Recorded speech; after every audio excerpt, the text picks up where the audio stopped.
Coming to you live from our State House studio in Montgomery, I'm Todd Stacy. Welcome to Capitol Journal. The Alabama Legislature is still in session here on its final day. At this very moment, the Senate is still debating legislation, while the House is patiently awaiting any action from the Senate that will require its final approval. So why the late night? Democratic senators today led a prolonged filibuster effort on the Senate floor, delaying an agenda full of non-controversial local legislation. First came State Senator Bobby Singleton, who was upset that his Greene County gambling bill did not get a vote in the House. House members did not see the legislation as a local bill, but rather one with statewide implications on gambling.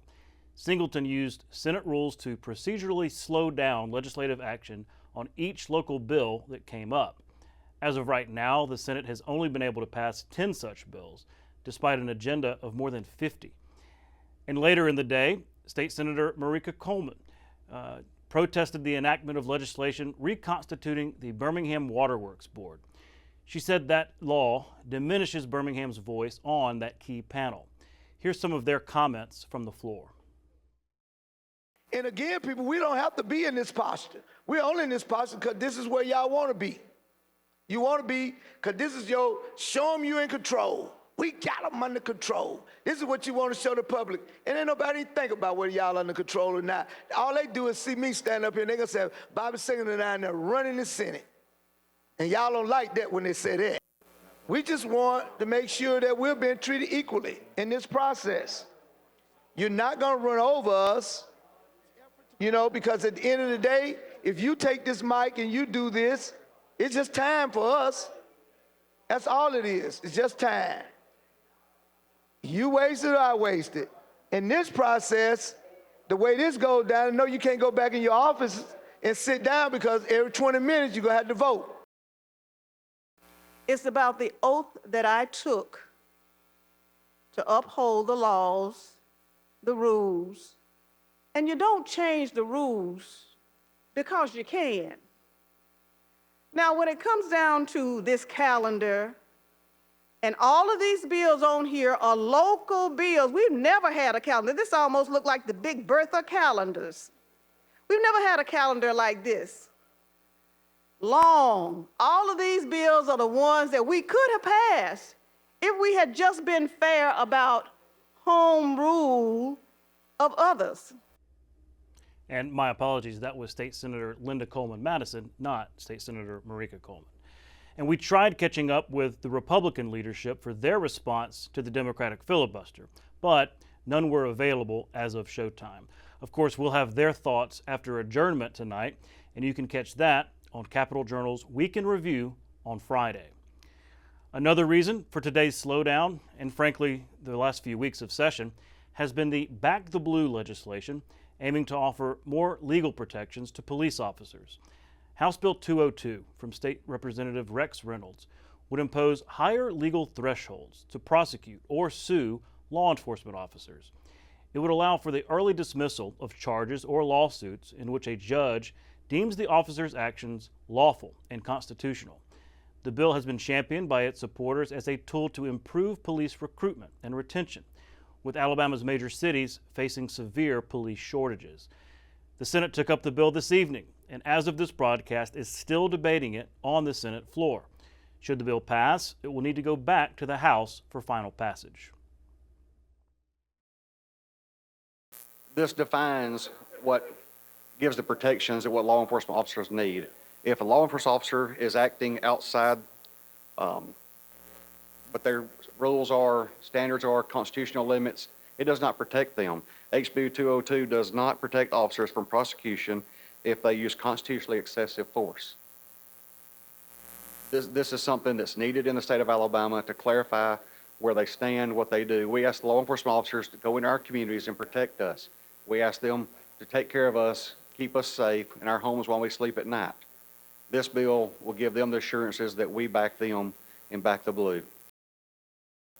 It just disappoints me that the goal of somebody getting pissed off because you don't like the fact that we don't want to get blowed away. I see the attitudes. You think we supposed to be happy getting blowed away? I mean, really, you need to look at yourselves. If you think something is wrong with me standing up here telling you we finna get blowed away. If you think that, then something you need to examine yourself. Get an attitude, because I don't want my folk getting bumped off. Again, debate on that bill is ongoing right this moment, and we'll have an update for you at the end of the show. Well, switching gears, the bill banning cell phones in Alabama's public schools is now law. Governor Kay Ivey put her signature on the FOCUS Act today. The law requires students' phones to be turned off and stored off of their person during the school hours. The bill contains certain exceptions for children with health issues that necessitate the use of a cell phone. For example, diabetics who monitor their blood sugar with a mobile app, or students with a personalized education plan involving a smartphone. Some schools already ban the use of smartphones, but the FOCUS Act will require all school systems to do so, leaving it up to the school systems to decide how the devices will be stored. The FOCUS Act also requires the Alabama State Department of Education to offer social media safety training for all students before entering the 8th grade. Alabama joins a number of states across the country in banning cell phones in the classroom. And Governor Ivey also signed into law the Powering Growth Act. It's a bill designed to accelerate energy infrastructure projects to boost industrial development in the state, particularly in rural areas.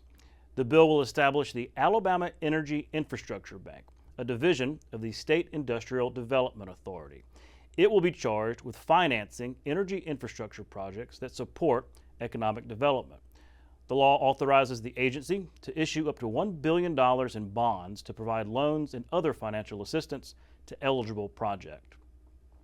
And other bills being signed into law by Governor Ivey include Senate Bill 330 from State Senator Dan Roberts. This is the one that reconstitutes the Birmingham Waterworks Board to add seats from communities surrounding Birmingham that are also customers of the system.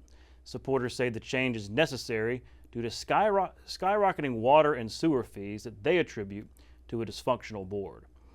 House Bill 307 from State Representative Jim Hill, known as the Speedy Trial Act. The law will allow the Chief Justice, at the request of the Attorney General or a district attorney, to assign a retired judge or a judge from a different circuit to provide over violent crime cases where there is a backlog.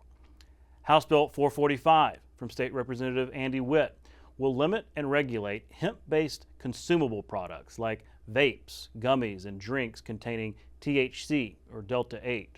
I'll talk with Mr. Whitt about this bill in more detail later in the show.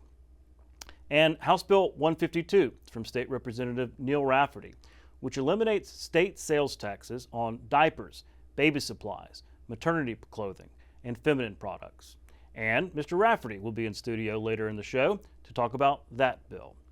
And we'll be right back with those interviews. Stay with us. You can watch past episodes of Capital Journal online at video.aptv.org. Capital Journal episodes are also available on APTV's free mobile app. You can also connect with Capital Journal and link to past episodes on Capital Journal's Facebook page. And you can listen to past episodes of Capital Journal when you're driving or on the go with Capital Journal podcasts. Keep up with what's happening with Capital Journal.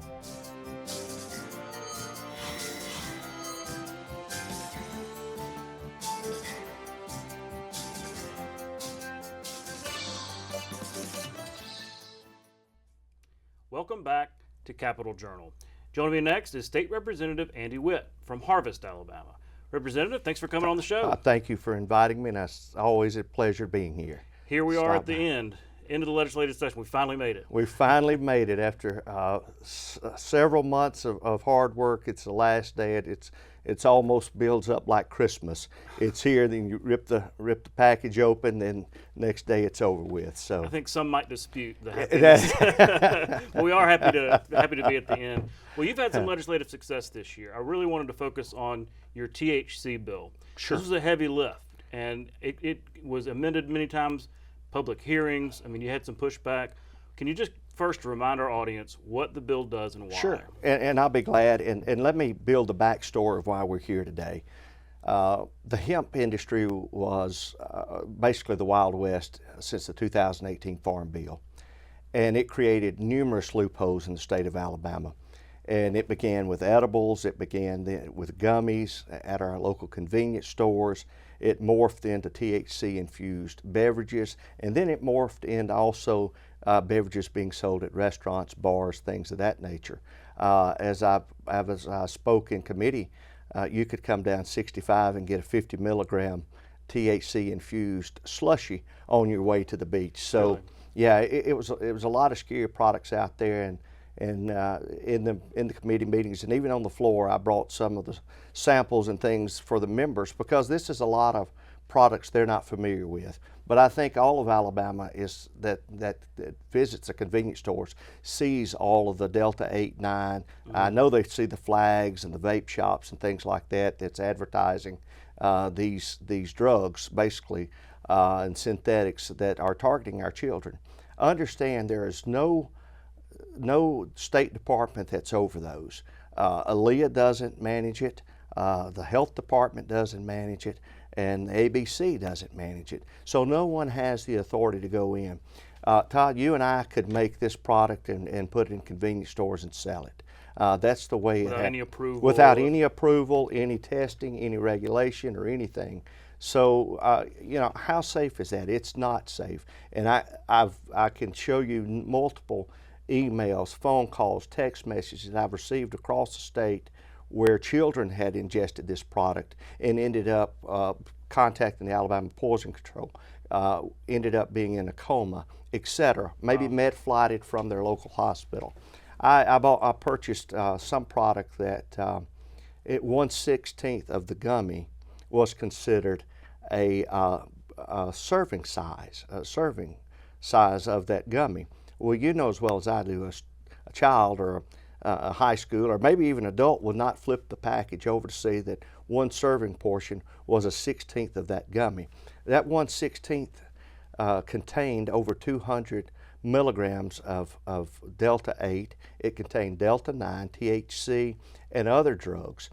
And as the research showed, and that I was shown with ABC and the Department of Public Health, 10 milligrams is considered intoxicating. Anything above that is strictly for intoxication. And so that's where the legislation came from. It was the Wild West. I felt that that this legislation would come through my committee, the House Economic Development and Tourism Committee. And so I just took it upon myself that over the last 10 months I've worked on this, traveled the state, much as I have with other legislation. I'm a hands-on guy, and brought it to the floor, and it's been successful, and it passed the House and the Senate. And so now ABC will be charged with overseeing that, regulate. That's correct. So it will be in 21 and over stores only. All the inhalable products. When you would go into a convenience store or a vape store and you would see these jars of look like bud or marijuana, rows and rows of that. All of the smokable, the inhalable, all of that is outlawed in this piece of legislation. Everything else is capped at 10 milligrams and moved into 21 and over. ABC will not sell it. You know, the state's not in that business. But we did understand that there has been a need for this product, and it is useful for arthritis, people's pain medication, things of that nature, you know, eating, cancer, things of that nature. And, you know, I supported the medical marijuana legislation 3 or 4 years ago. So one thing this is not, it's not a complete ban on the hemp product in Alabama. I was going to ask you about that because you received some criticism from API, Alabama Policy Institute, basically from the right, saying this doesn't go far enough, we should have an outright ban. How do you respond to that criticism? Yeah, so, you know, I look at the states that has had the outright ban, and I think they referenced Colorado. I don't think Alabama wants to be Colorado. I will never support recreational marijuana in the state of Alabama, period. And sometimes there is a compromise, but again, with the 2018 Farm Bill, this is what Alabama was left with, and this is what we had to deal with. So an outright ban, as you see in Colorado or Missouri and some of these other states, the recreational marijuana, as I understand in Missouri, is a $4 billion industry. Alabama does not want to be Colorado or Missouri when it comes to that. Well, while I've got you, I wanted to ask you about the issue of gambling. It obviously did not surface this year. I mean, you had Mr. Albritton start to bring up a bill, but the pro tem said, nope, we're not going there. So obviously not this session. Next session's a election year. A lot of people, conventional wisdom says it's not coming up that year. So is that correct? When might you see another push like y'all did last year on gambling? Yeah, I think you'll have to wait and see what comes out of the Senate. Again, I was very disappointed this year that something didn't make it out of the Senate. I believe Chairman Chris Blackshear and myself put in the time and effort at the past session. We've built a great foundation to build upon. It's going to take comprehensive gaming to get it across the finish line. Everyone asks about a lottery only. Well, we know that. I mean, that has plagued us forever, and it just simply will not work in the state here. The votes are not there. And then you've got 18 constitutional amendments across the state that you have to deal with. And that patchwork that you've seen over the last 20 or 30 years that's been allowed in Alabama has got us to the chaos at the end of the session this time with Senator Singleton and several other senators that has local gaming bills. And they feel that it is a local issue, and I respect their constitutional amendment where they went out and voted on the legislation 20 or 30 years ago. But again, Alabama can't move forward patchworking the gaming together. Let me ask you this question though, because I totally understand. I explain all the time why standalone lottery, that's the vehicle, right? And that it can't pass by itself. But what about the y'all's bill last year had a lot of enforcement mechanism. That was kind of the big impetus behind it, right? Could you pass that standalone? Could you do enforcement first and then it's kind of like the immigration issue, like deal with the border before you deal with it. Would that be a possibility? Yeah, Todd, I don't know. Again, we were waiting for the Senate to do something this year. I was always very optimistic that the Senate would do something. Last year you saw something that I've never seen in Alabama politics where we go to a conference committee and it comes out 6-0 in the conference committee, and the senator that carried the legislation in the Senate last year voted against it, voted against his own bill, and it failed by one vote. So, Todd, I don't know what the Senate's going to do next year. The House has shown that it can pass gaming. We done it twice last year, and we're ready to take it up. But the number one thing that I get asked, and I would assume most legislators, are when are you going to allow us to vote on the lottery or gaming in Alabama? And people and legislators need to remember this, that we're only allowing the people the right to vote on it. And that's what I stand by. And when you take that away from people and you deny that, I think they'll remember that in the polls. It does come up all the time. Thanks again for coming on the Absolutely. show. Congratulations on the end of the session and safe travels back home. Thank you, and you have a fun summer. We'll try. Thank you. We'll be right back. You can watch past episodes of Capital Journal online anytime at Alabama Public Television's website, aptv.org. Click on the Online Video tab on the main page. You can also connect with Capital Journal and link to past episodes on Capital Journal's Facebook page. Welcome back to Capital Journal. Joining me next is State Representative Neil Rafferty from Birmingham. Representative, thanks for coming on the show. Hey, thanks for having me. Here we are at the end. Yes. Finally Yep. it's sine die. Yep, praise be. Well, look, you've had a successful legislative session. I wanted to talk about a couple of your bills. Sure. You had this bill that deals with sales tax on certain products. Right. Describe how this came about and what it does. So this bill is a multi-year effort. It was really kind of inspired first by Representative Rolanda Hollis's bill that dealt with period of poverty in schools, and then this seemed like a natural next step for it.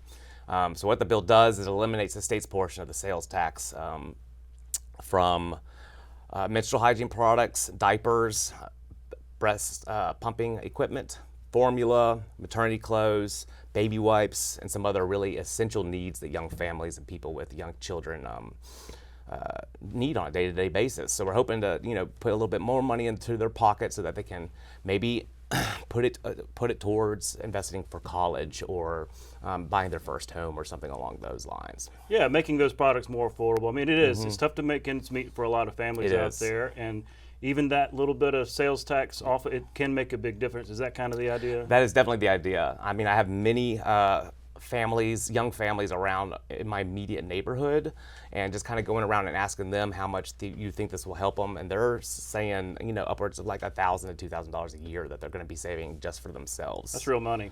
Yep, real money. Well, congratulations on that, and that's law now, right? That is law. Yeah, KIV signed it on Friday, just in time for Mother's Day, so perfect. Yeah, good timing. Also, your bill dealing with portable benefits. Correct, yes. Y'all had this commission. We covered it some, I guess, during the summer maybe. Yeah. Y'all had this commission exploring the idea because so much of our workforce these days is gig economy, right? I'm Correct. thinking about Uber and DoorDash and Yes. things like that, but they may not get health benefits or retirement benefits. So Right. what did y'all's commission kind of find?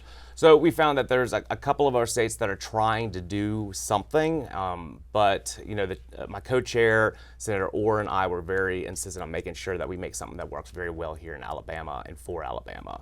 So we had people who were consumers who would be, actual gig drivers themselves. Even they were on the commission to have a say and an input in there, kind of asking more what they want. We're able to make sure that it worked with the Department of Revenue. And all these things, I mean, then we really crafted a great piece of legislation that gets the ball rolling on this portable benefits here. And the big thing is Alabama really is setting the pace. We really are the innovators here when it comes to this portable benefits idea. So if I am an Uber driver or a DoorDash, what could I expect in terms of what is now available? Right, so what would happen, all this bill did was just establish these accounts that would be tax-free.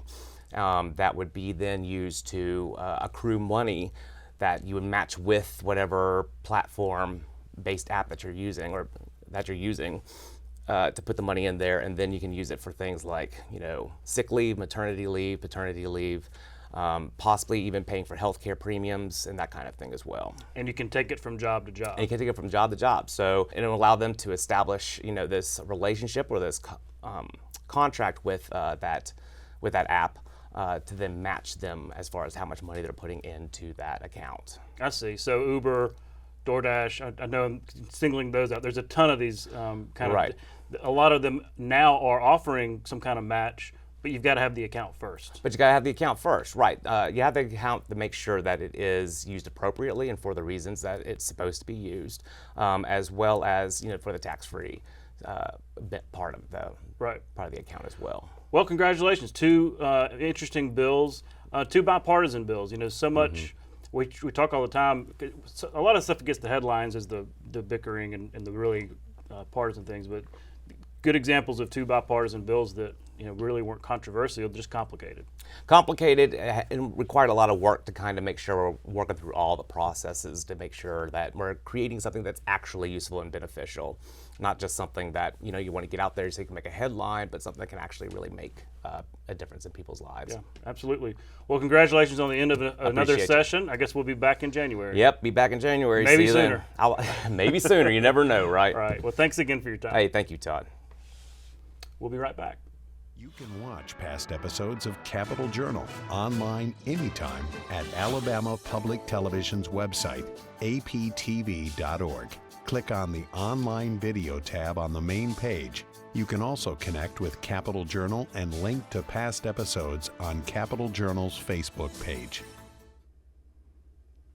Welcome back to Capitol Journal, and joining me now is Jeff Sanders, who covers the Senate for Capitol Journal. Jeff, been a long day, but I understand there's an update on House Bill 202, the Back the Blue Act. Yeah, it did finally pass in the Senate here just a few minutes ago. I believe the vote was 26-5 after a lengthy filibuster by Democrats, and they had the bill read out loud for the auto reader, which takes a good amount of time. That now heads to the House, where most likely they will concur and then send it to the governor's desk. Yeah, I think there's plenty of time. Here we are approaching 11 o'clock. There's probably plenty of time before midnight for the House to pass that bill. But that's not the only thing on the Senate agenda. They're still in session right now. I know there are other things, a lot of local bills. There's that archives bill that is a conference committee report, but with running out of time, what kind of opportunity do the rest of the bills have? I don't know. Democrats are still in a filibuster mode. I'm looking at the special calendar right here. There's about 40 bills on here. They have about 30-something to go. So we'll see how far they get through that. If the Democrats keep filibustering, even with cloture, you're getting through maybe 2-3 bills tops. As far as an archives bill, it's not on this calendar, so they would have to bring that up. It would seem like the time for that bill is running out pretty quickly.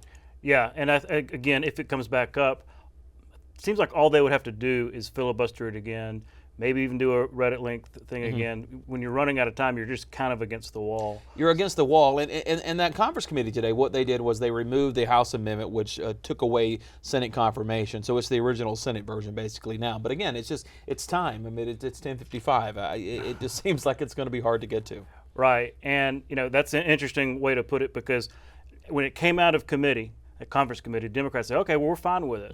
But look, all you got to do is slow things down a little bit to make that a problem. So we'll be watching that. We're not done yet. Still watching as we go right up to midnight. But these local bills are very important to the leadership. Yeah, and we may be back in January passing legislation that doesn't get across the finish line. Absolutely. Well, look, I'll let you get back up to the Senate because we're still going. But thanks for your explanation, and we'll look for a full update on Week in Review Capitol Journal on Friday. Looking forward to it. Thanks, Todd. All right. And that's our show for tonight.